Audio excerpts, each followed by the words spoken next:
Artemis II is the most insane thing to happen in space. Okay, so real talk. Artemis II is the most insane thing to happen in space since our parents were kids.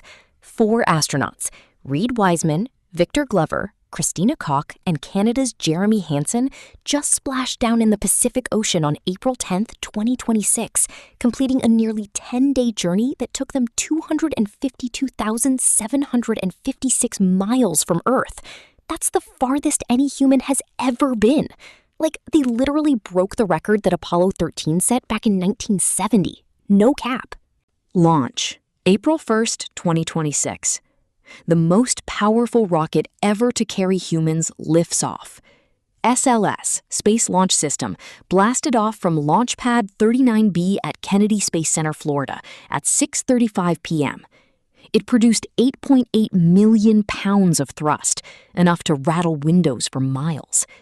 The rocket burned for about 8 minutes before the Orion spacecraft separated and entered orbit. Thrust at liftoff, 8.8 million pounds.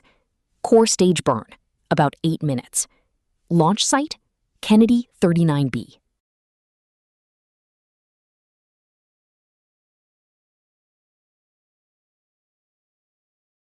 "322 feet tall, taller than Statue of Liberty.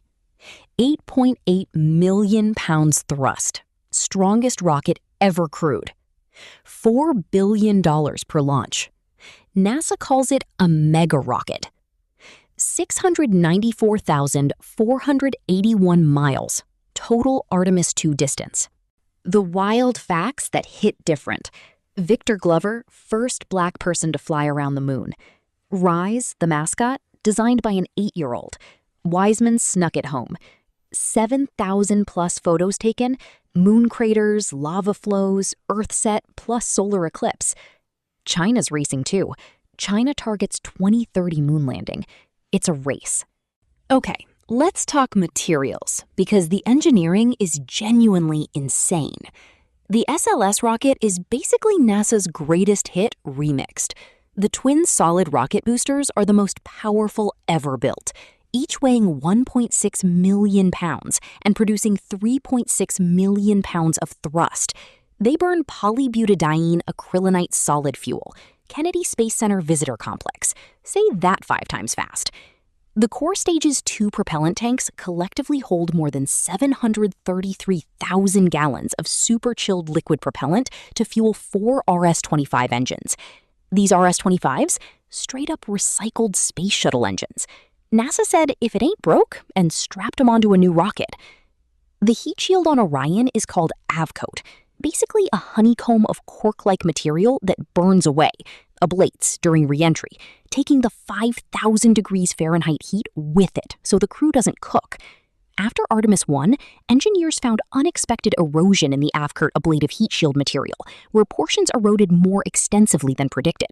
They fixed it for Artemis II, and everyone stayed safe.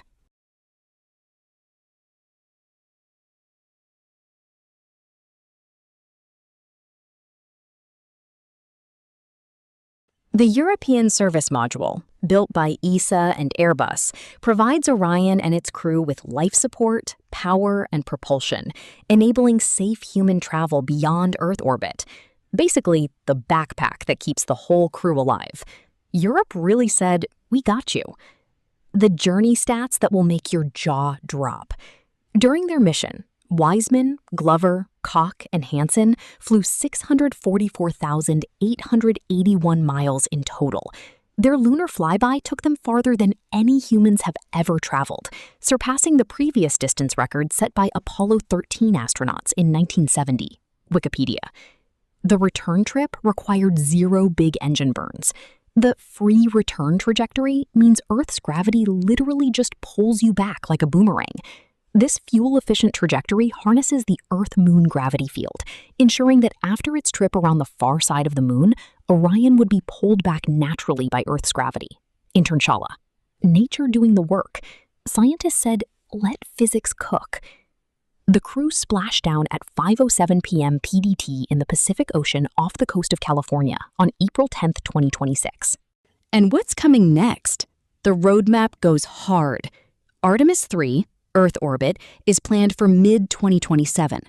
Artemis IV, lunar landing, for early 2028, and Artemis V, lunar landing, for late 2028. NASA plans approximately annual lunar landings thereafter. NASA Artemis IV is the one that matters most.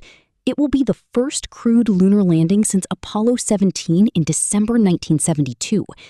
NASA 2 astronauts will actually step onto the lunar surface for the first time since our parents were little. And NASA's end goal isn't just a visit. NASA plans to build a permanent base on the moon through 2032, with astronauts eventually living and working at this outpost for extended periods. Wikipedia. The whole thing is basically humanity's warm-up lap before Mars.